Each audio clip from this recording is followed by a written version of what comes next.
What is OEE?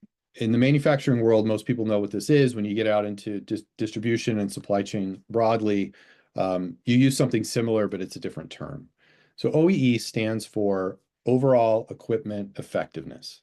Basically, what it means is like a single number to tell me if I had a good day or a bad day on a line, in a plant, in a department, et cetera.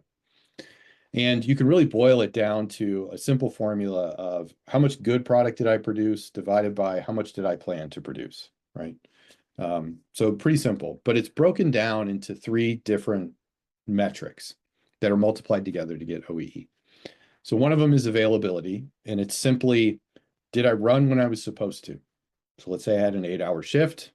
Let's say an hour of it was, like breaks and lunch and startup shutdown. And I should have run 7 hours of the 8-hour shift. How much of that time did I actually run?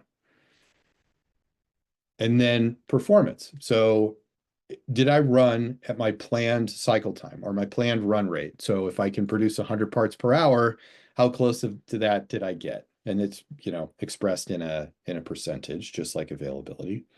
And then finally, quality. So it's good items produced divided by total items produced. So if I produced 100 total items and 99 of them were good, I had 99% quality. And so these three are multiplied together to get OEE.